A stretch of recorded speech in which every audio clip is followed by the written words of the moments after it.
Dear Diary, this entry is going to be a tough entry. This next couple of entries will be tough entries because it's revolving around what happened to my mother.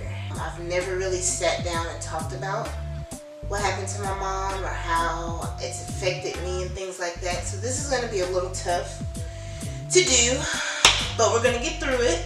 I do want to start by saying shout out to my girl Shauna Purvis for this blanket of me and my mommy. It has pictures below, and also this beautiful pillow of me and my mom where you swipe up and it's one color and then you swipe down and it's another color. Shout out to her and her business Cute and Crafty for making these comfort gifts. I love them so much, so shout out to her. So how I lost my mother. To make a long story short, I lost my mom to breast cancer, technically complications of breast cancer. My mom was first diagnosed with breast cancer back in 2014, I think Memorial Day 2014, and it was the day before I started being a camp counselor at a Girl Scout camp.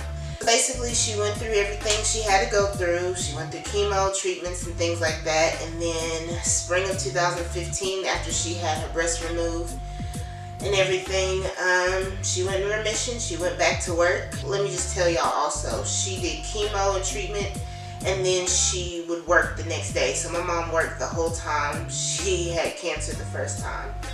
At a point, she was in remission in 2015. So she was able to continue working the rest of 2015, 2016. She was able to see me get married. I got married in 2016. And then fast forward to fall of 2017. My mom was getting ready to have surgery on her hip. Her hip had gotten so bad, it was like bone scraping bone.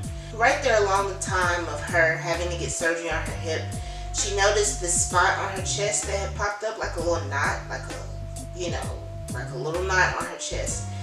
And so initially we thought, maybe it's just because of how my mom's hip was hurting her so bad, she would like force her way up in all these weird, crazy ways that was not good for her hip.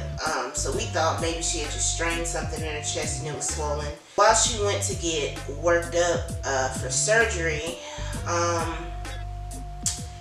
she got a biopsy of that done. And so, they sent off for that and everything. Fast forward to when she has her surgery. Her hip surgery goes flawlessly. That recovery was flawless. Couldn't have asked for a better surgery. The day after my mom got out of surgery, I remember it was me, my mom, and my dad in the hospital room. And my dad had stepped out to go get us some food. And the doctor called my mom and basically told her that the cancer had come back. So I just remember reassuring my mom, like, Mommy, that's not the news we wanted and we hoped for, but you beat cancer one time, you're going to beat it again, period. Like, I know you don't want to go through that again, you hate chemo, but it's warrior time. Like, we're going to get through this. That started our fight. From then on, of course she had to have time to heal from her surgery, so they didn't start chemo for about a month or so, but once they started, she went through chemo treatment, she went through the chemo pills, she even went through immunotherapy. And it just seemed like nothing was able to reverse it or stop it or like shrink it or whatever. So in so many words, just to sum it up, her cancer ended up progressing. So it went from just this spot to now she had little tiny spots in her lungs. She ended up actually going to Cancer Treatment Center of America once it started progressing so much. By the way, shout out to Cancer Treatment Center of America. I know you guys probably see their commercials. They are legit. And if you have a loved one or you or someone going through cancer, I'm not paid to say this at all or anything. I'm literally going off of my personal experience with Cancer Treatment Center of America. I highly recommend Cancer Treatment Center of America. We went to the Zion, Illinois, the one in Zion, Illinois, and it was beautiful. I only went one time with my mother. And they book your flight. So they take care of the flight for you, the patient, and one person to be the caregiver. They, put you in a room. They feed you. They have all these different resources, like a naturopath doctor if you prefer the natural route. They have counseling services, just massage services, just everything to make your battle with cancer go smoothly. I highly recommend Cancer Treatment Center of America. We went up there, and honestly, had it not been for Cancer Treatment Center of America, we wouldn't have found out that my mom had cancer that had spread to her brain. Even though there were 3 tiny spots, they weren't scanning. They were only scanning from here down, from the neck down here in Nashville. So when we went to Chicago, they did a full body scan and found out she had 3 little spots there and 1 spot in her leg, which again, by this time now, she has metastatic breast cancer, which means that it's cancer that has spread from one part of the body to another. So they immediately did radiation on her brain. When I came back with her, they checked it, and I remember praying the whole ride, like, let us get good news, Lord.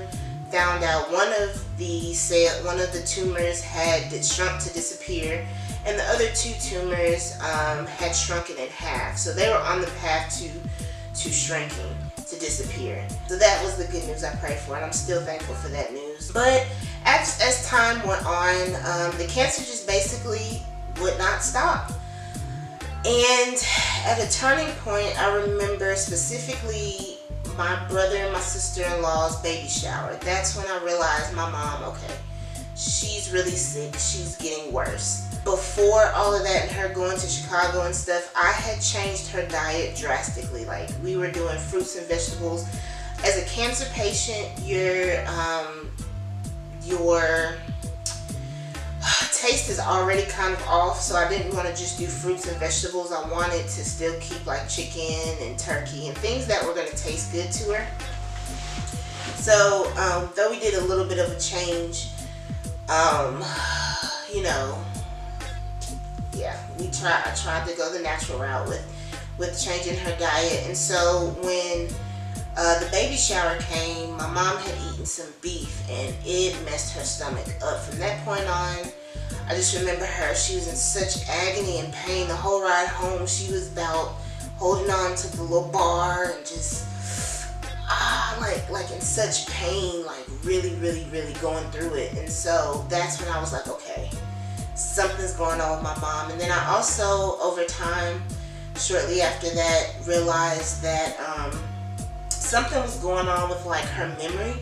Almost as like she was starting to get dementia, because she would talk on the phone, and at the time I didn't realize it, but she would talk on the phone and be saying crazy stuff that you would think in hindsight, if you know my mom, you know she's silly. It sounds like she may be silly, but then when you realize, oh, she's talking to your auntie, and you thought, she was talking to someone else, and she really thought she was talking to someone else, then it becomes like, okay, like, what's going on here? So I started at least noticing a decline. Well, I think my dad did. A lot of people on the inside started to see a decline with my mother. To fast forward to the week of her passing away, that Monday, she was scheduled for a x-ray. I ended up taking her to the x-ray. She was begging me for a Sprite because she was thirsty and she just really had a taste for a Sprite. And so I had never had an x-ray, I'd never been with her to get an x-ray, so I know that you can't have anything to eat, but I was like, I don't know if you can have something to drink. And I would ask her, but at this point she's kind of like out of it. She can't tell me, she wasn't able to be like, no, the doctor said this, that, and whatever, clearly. So I tried to call my dad. He was busy at work. So my mind went to like, okay, it was just, liquid. I think that she can't eat. So I ended up giving her the Sprite just because I was like, oh, my mom she's in so much pain. I just want to make it feel better. So I got her a Sprite. She started sipping the Sprite and it tore her stomach up. I hid the Sprite, even though she still wanted it. I hid the Sprite.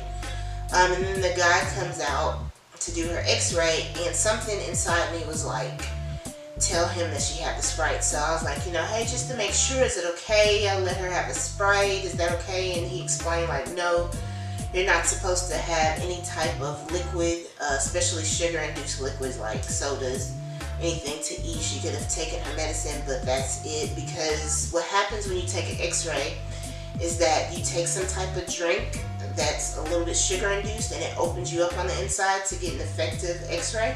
And so if you had some type of sugary drink like a Sprite, it would kind of throw off the reading. So we basically, after hearing that, she had to reschedule for Wednesday. So fast forward to Wednesday, my dad and my sister go with her this time so I could get some work done for my job. So they get the x-ray. Fast forward to the end of that day. We already knew the nurses, had a close relationship with the nurses, because again, my mom worked at this hospital. So I had called the doctors or the nurses earlier in the week and was like, hey, do you mind if we bring my mother in, because, you know, we just have some things that's raising some red flags, and we just want to get her checked out, make sure she's not dehydrated or nothing crazy's going on. After her x-ray, they were like, you know, the doctor will be in, and you know, bring her in. So after her x-ray, they get the DVD and we see the doctor. My cousin also works up there, so we call her like, hey, come up, we're here. It's my mom, my sister, my dad, and my cousin's in the room with my mom. And we call, my sister's like, call Jeff, call my brother. So call my brother, doctor comes in, and immediately when he comes in, I could tell that it was bad news. To make it short and sweet, he basically said that not only has this spot grown, but the spots in her lungs had grown, the spots in her brain had grown. She had a little bit more spots in her brain. She also had new spots on her spine, and she had new spots in her like neck and like the lymph nodes or something in this area. And so basically, in so many words, the doctor, and again, because my mom worked up there with them, they kind of sugarcoated it. But in so many words, they were pretty much just like, it's time to write it out. Like, let's not do any more chemo. Let's just let it take its course. They tried to set up hospice, and I just remember my mom closing her eyes, and I was just praying, like, please let her not understand what's going on. And the crazy thing is, out of all of this, we all realized that the next day was my dad's birthday. Even my dad forgot. So to fast forward to the next day, my mom got like this weird burst of energy, like she was getting up and down by herself. We watched TV all day while I worked. You know, she was eating. She even took her medicine. It was like a complete 180. She was calling people. She remembered numbers. And for that whole day, for my dad's birthday, you know, she had a good time, and it was like old times, basically. The day that my mother passed away, my dad called me early in the morning at like 2, 3. I was like, you know, your mom's doing something weird is happening with your mom. She's making noises or something. He was like, well, give me a second. Let me see if I can calm her down or whatever. And so I was like, okay, well, you know, call me back if you need me. And my dad had called me so much in the morning throughout this whole process, I automatically was like, I can't go back to sleep. Like, I'm up just in case my dad is like, come on. He ended up calling me back and was like, you know, I just need you to come on. So I took it as I knew what that meant. I got up. I asked my husband to come with me, but given the circumstances, which I won't say what the circumstances were out of respect for my mother, but my husband was like, you know, I'm going to stay back a little bit. You make sure the coast is clear and everything. And, you know, just let me know when you want me to come on so I can help. And so I went on. I prayed the whole ride. Like, and she will be healed in Jesus' name. Dear God, please, like, please just help my mother. Like, I hate seeing her suffer the way that she's been suffering. So when I get there, she's in the bathtub in her shower chair, and she's having what seems to be like a panic attack. She's hyperventilating, she's moving, like she's just, like she's uncomfortable. She's leaning to the side, she's got her arms up like this, and she's like bent over, then she's just like hyperventilating. So I do deep breathing exercises with her to calm her down. I rub her back, massage her back. And my dad kept saying, like, do we need to call 911? Do we need to call 911? So I asked her, Mommy, do you feel like we need to call 911? And she's like, no, I'm fine. I just gotta calm down. So I was like, well, Mom said she doesn't need 911. So I tried to calm her down.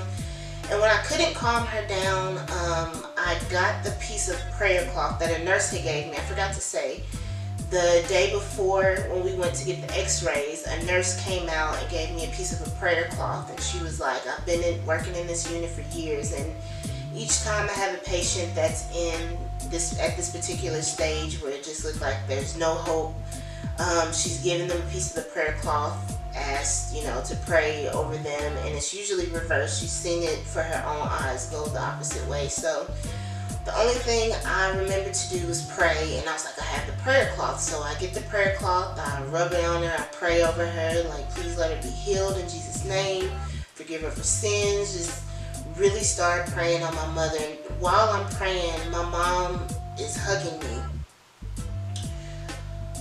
She hugged me a total of 3 times. And at the time, in the midst of her being kind of anxious and moving around, and at the time I was like, why does my mom keep hugging me? But I know now, that she was, I guess that was her way of saying goodbye. And so I remember my dad coming in and just being like, you sure we don't need to call 911? And so I remember her just giving us both this blank stare like this. And me and my dad were just looking like, what's going on? As I'm like rubbing her back, and she just passes out and collapses in my arm, in my hand, in my arm. And so at that moment, we're like, okay, Dad, call 911. I'm trying to call my brother and everybody and text everybody like, hey, get to the hospital, whatever. And when you have an emergency like that, it seems like 911 takes forever to get there. Oh my gosh. In hindsight, they got there quick, but in the moment, my dad's screaming because the lady's asking questions, and I had to calmly be like, ma'am, I don't mind you asking us questions, but is someone on the way? She confirmed someone was on the way. They just have to stay on the phone and get these questions. And so they get there, they take her out the house to the hospital.